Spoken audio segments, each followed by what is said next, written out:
Vitajte. V tomto videu si v krátkosti predstavíme najnovšiu verziu Google Analytics, ktorou je Google Analytics 4.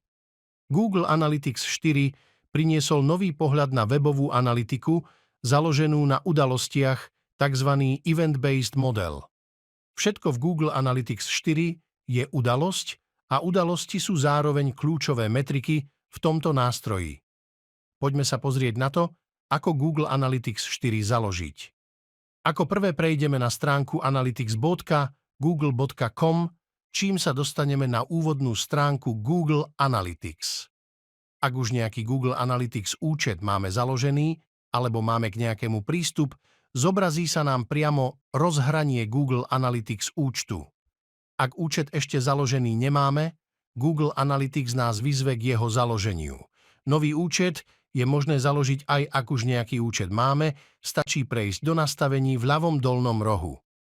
Tu klikneme na tlačidlo Vytvoriť a vyberieme účet. V Google Analytics rozlišujeme účty a vlastníctva. Vlastníctvo je najčastejšie priradené k jednému webu alebo aplikácii a toto vlastníctvo patrí pod nejaký účet. Ak má firma viac webov, môže mať aj viac vlastníctiev, ktoré sú po jedným Google Analytics účtom. Následne je možné priradiť prístup do konkrétneho vlastníctva alebo celého účtu, čím používateľ získa prístup do všetkých vlastníctiev, ktoré sú pod daným účtom. Na úvod založenia účtu si vyberieme názov účtu, ktorý slúži pre ľahšiu orientáciu. Môžeme zvoliť napríklad testovací účet. Ďalej môžeme zvoliť zdieľanie dát z Google Analytics, ktoré môžu pomôcť zlepšovať tento nástroj.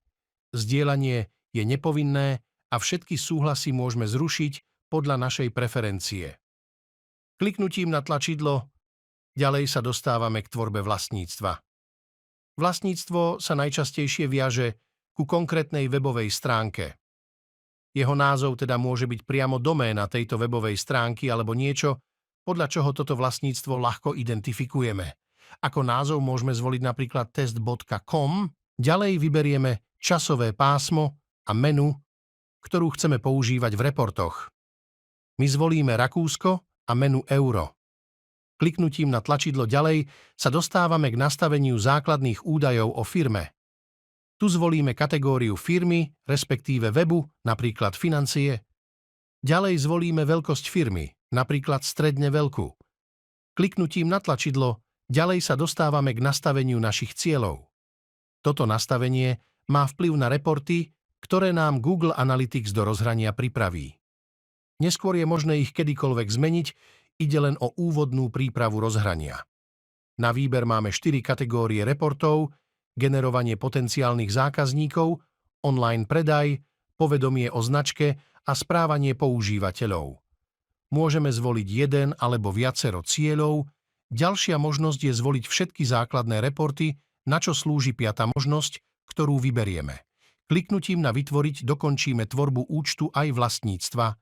Následne odsúhlasíme podmienky používania služby a máme hotovo. V ďalšom kroku nás Google Analytics vyzve k nastaveniu merania, respektíve dátového streamu, ktorý slúži na nastavenie toku dát do vlastníctva Google Analytics.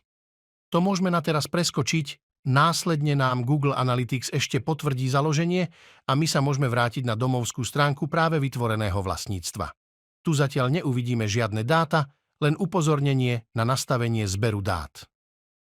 Po jeho správnom nastavení sa nám do 1 až 2 dní začnú dáta v rozhraní zobrazovať.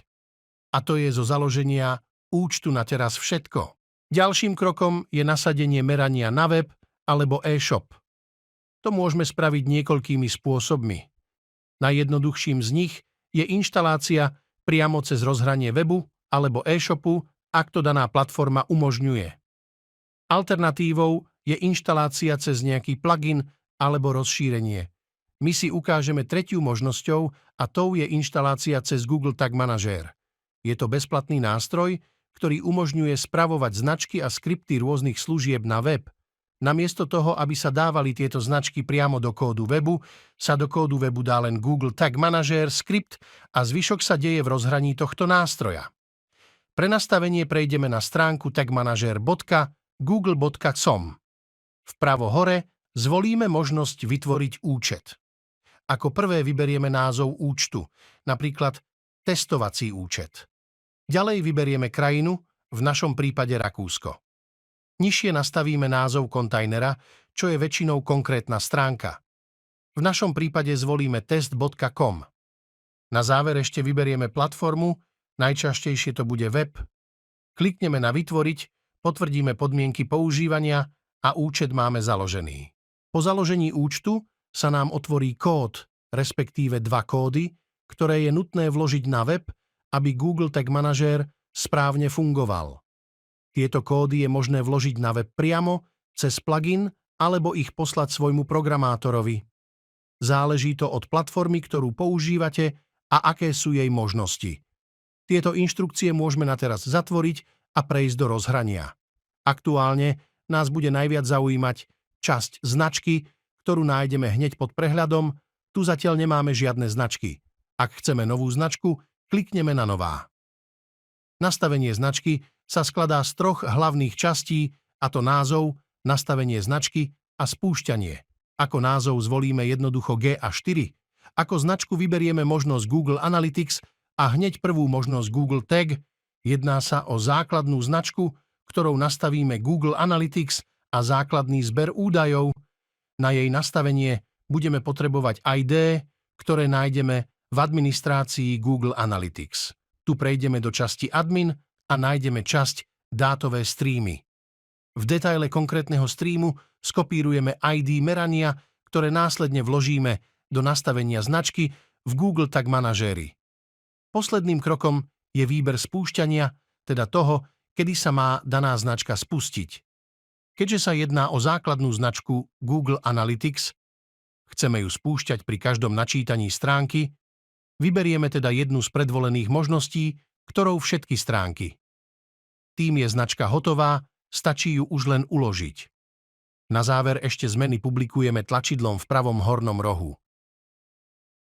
Po potvrdení je všetko hotové a po nasadení Google Tag Manažéru na web sa začnú zbierať údaje o návštevnosti, ktoré budú do niekoľkých hodín viditeľné aj v rozhraní Google Analytics 4.